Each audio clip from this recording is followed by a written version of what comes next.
आप सभी व्यूअर्स का एक बार पुनः स्वागत है आपके अपने YouTube चैनल पर। हम इस वीडियो में बात करने जा रहे हैं CC SIQ FLN आधारित कक्षा 1 से 5 का सत्र 2024-25 का CC टाइम टेबल क्या रहने वाला है, ऐसे 1, 2, 3 कब कब लेना है, रचनात्मक आकलन किस प्रकार से और कब होगा, साथ ही जो कार्यपत्रक हमें पोर्टफोलियो फाइल में लगाने होते हैं वो कब कब हमें लेने हैं। साथ ही हम इस वीडियो में जानेंगे ऐसे 1, 2 और 3 में कितना प्रतिशत पाठ्यक्रम शामिल करना है और उसमें कब तक उसे पूरा करना है।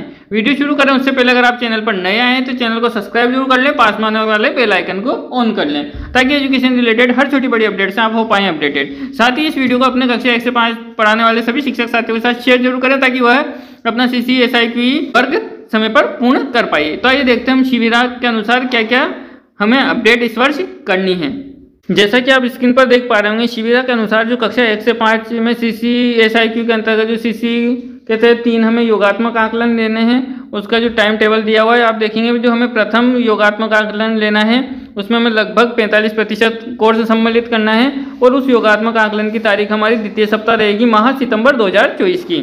इसी प्रकार हम बात करेंगे द्वितीय योगात्मक आकलन यानी टर्म 2 की, तो उसमें 40% के लगभग हमें कोर्स को सम्मिलित करना है और 40% कोर्स सम्मिलित होने के बाद इसे जनवरी के द्वितीय सप्ताह जनवरी 2025 के द्वितीय सप्ताह में आयोजित करना है। तृतीय योगात्मक आकलन में 15% कोर्स सम्मिलित होगा और इसे द्वितीय सप्ताह में माह अप्रैल 2025 में जो हमारी प्रारंभिक शिक्षा पूर्णता परीक्षा होती है उससे पहले हमें इस चीज़ को संपन्न करना है। इस प्रकार से ये सभी जानकारियाँ दी गई है। अब लगभग 45% से मतलब हमारी जो किताबें दी हुई है उसमें जो भाग 1 है वो हमें ऐसे 1 से पहले कंप्लीट करना है, भाग 2 ऐसे 2 से पहले कंप्लीट करना है और भाग 3 हमें ऐसे 3 से पहले कंप्लीट करना है। इस प्रकार से हमें इनको पूरा कंप्लीट करना है। साथ ही आप देखेंगे कि जो CC SIQ संचालित विद्यालय वहाँ पर जो मूल्यांकन की पारंपरिक तरीका उसके हटकर SIQ में सतत एवं व्यापक इस तरीके से ही हमें मूल्यांकन करना है। इसमें ये निर्देश स्पष्ट दिए हुए हैं।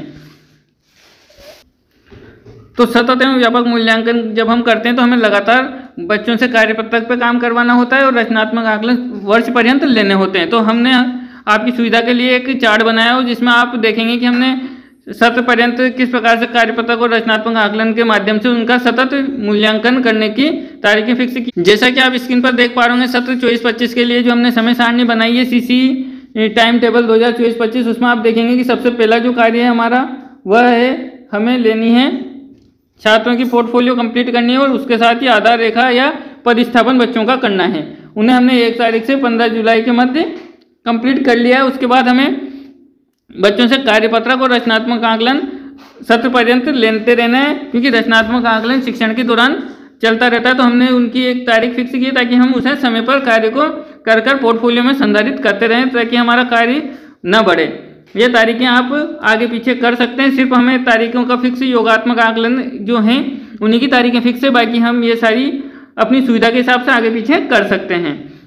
जिस प्रकार आप देख पा रहे होंगे हमने कार्यपत्रक 1 के लिए 22 से 25 जुलाई दिया है, रचनात्मक आकलन जो प्रथम लिया है वो 5 से 8 अगस्त, कार्यपत्रक द्वितीय के लिए 14 से 17 अगस्त, रचनात्मक आकलन 2 के लिए 27 से 30 अगस्त। इन्हें आप जो यहाँ कार्यपत्रक 3 और ये जो रचनात्मक आकलन की तारीखें हैं ये आप आगे पीछे कर सकते हैं।